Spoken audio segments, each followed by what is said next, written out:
ने की। आज आप सबके बीच में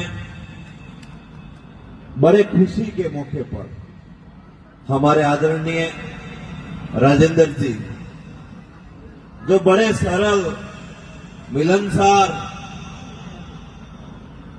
और पूरे जीवन में लोगों की सेवा करने के लिए समर्पित भाव से रहने वाले राजेंद्र जी को 33 साल बाद पुत्र रत्न की प्राप्ति हुई। इस शुभ अवसर पर आज भैरू जी को मनाने का जो कार्यक्रम था, भजन संध्या थी, इस कार्यक्रम में मुझे दुगुनी खुशी थी कि मैं इस कार्यक्रम में पहुंचूं। जब कोई मेरे अपने कोई बहुत लंबे संघर्ष या लंबे समय बाद कोई खुशी मिलती है तो उस अवसर में जरूर हमें आना चाहिए और उसका सहभागी बनना चाहिए। मेरे आदरणीय संदन सिंह जी और मेरे अपने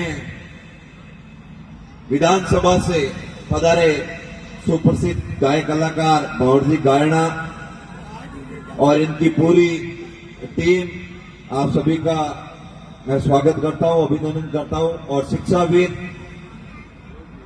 हमारे दिनेश जी सीनियर साहब और विराजित संपा खेड़ी सहित पधारे सभी महानुभावों को मेरा प्रणाम, युवा शक्ति को नमस्कार, माता शक्ति को मेरा प्रणाम। मैं आपसे इतना ही निवेदन करता हूं कि आज इतने बड़े कलाकार जब भजन संध्या के लिए हमारे बीच में बैठे हैं तो मेरे द्वारा कोई भाषण संबंधित बातें करना मैं आज के दिन में उचित नहीं मानता हूं। फिर भी मैं आपको इतना संदेश देता हूं कि अपने जगह पर कहीं पे भी, जैसे राजेंद्र जी ने अपने मेड़ता में या कहीं पे भी अपनी सेवाएं दी, अपने लोगों का कार्य किया और वो भी ईमानदारी और निष्पक्ष तरीके से किया, तो मैं आपसे निवेदन करता हूं कि जहां भी अपने लोगों को आपकी आवश्यकता पड़े, आपकी जरूरत पड़े, तो उनकी ढाल बनकर उनके साथ में खड़े होइए। आपको आगे बढ़ने से कोई नहीं रोक सकता, ये मैं आपको भरोसा दिलाता हूं। अभी संदन सिंह जी बता रहे थे कि ओडवाड़ा में संदन सिंह जी, वो मेरी नैतिक ड्यूटी थी और मेरी जिम्मेदारी बनती है, साथ में आप सबकी जिम्मेदारी बनती है कि जब भी कोई हमारा भाई तकलीफ में हो तो उसके साथ कंधे से कंधा मिलाकर हमें खड़ा रहना चाहिए, उसके साथ में रहना चाहिए। मैं हमेशा हमारे लोगों से कहता हूं कि भाइयों, आने वाला समय बहुत खतरनाक है, बहुत ही खतरनाक समय आ रहा है। उसमें आप अगर जगह नहीं, एक होकर नहीं रहे तो आपका कोई धड़ी दोरी नहीं है। ऐसी बातें कहते कहते मैं कई बार भावुक भी हो जाता हूं कि जब मुश्किल समय होता है उस समय जिस मजबूती से हमारे हाथ में ताकत होनी चाहिए वो ताकत होती नहीं है। फिर भी मेरे जैसे हजारों युवा आपके लिए दिन रात संघर्ष कर रहे हैं, लड़ रहे हैं, आपको जगाने का काम कर रहे हैं। आप और हम सब मिलकर आने वाले समय में एक होकर मजबूती से हर क्षेत्र में, ऐसा नहीं है कि मैं राजनीति से आता हूं तो राजनीति की बात करता हूं, चाहे शिक्षा का क्षेत्र हो, चाहे प्रशासनिक क्षेत्र हो या फिर खेल संबंधी क्षेत्र हो, कोई भी क्षेत्र हो, हमें एक होकर, संगठित होकर, हमें छत्तीसी कौम को साथ लेकर आगे बढ़ना है। आपने मुझे बुलाया, मान सम्मान दिया, इसके लिए मैं हमेशा आपका आभारी रहूंगा।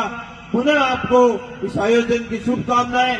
मुझे सिरोही जाना है, सुबह अंजारी कुबड़ माता जी की वर्षी का कार्यक्रम है सिरोही में, राजगुरु की मेरी कुलदेवी है, तो वहां भी जाना अनिवार्य है। अब यहाँ हूँ, सुबह वहां पहुंचना है, फिर कल बालोतरा होते हुए शाम को बूढ़ानाल जाना है और इसके बीच में कहीं कुछ और कार्यक्रम हो गया या कई लोगों को तकलीफ हो गई तो वो सब छोड़ के बीच में मुझे वहां जाना पड़ेगा। इन्होंने बताया चुनाव मैंने नहीं लड़ा, चुनाव आपने लड़ा, आपने लड़ाया, तब मेरे जैसा एक साधारण परिवार का लड़का चुनाव लड़ने में सक्षम हो पाया। हाँ, चुनाव लड़ा तब जरूर वोटों में पीछे रह गए, लेकिन मेरे हौसले में कोई कमी नहीं आई। दुगुनी ताकत से लड़ रहा हूं, आगे बढ़ूंगा। निश्चित ही एक दिन विधानसभा में आपकी आवाज को गूंजाऊंगा, इस बात का भरोसा दिलाता हूं। जब भी मैं आपको याद करूं, मेरे साथ आकर खड़े हो जाओ। ये मत देखो ऐसे चंपा केड़ी वाला जाने या पशुपतिराव बुलावे अपन जान कहीं करना, कट्टे भी बुला दे, कहीं पे भी याद कर दे। आपको आना है, साथ देना है, जरूर बदलाव होंगे और बदलाव होगा तब आपकी आवाज को भी सुना जाएगा, आपकी बात को भी सुना जाएगा, आपके अधिकारियों को भी फ्रंट फुट पे रखा जाएगा, आपके लोगों को भी फ्रंट फुट पे रखा जाएगा। नहीं तो ये संबंध जी बेटा बैक फुट मारते रहना पड़े। तो सावधान रहो, होशियार रहो और एक रहो, संगठित रहो। बहुत बहुत धन्यवाद।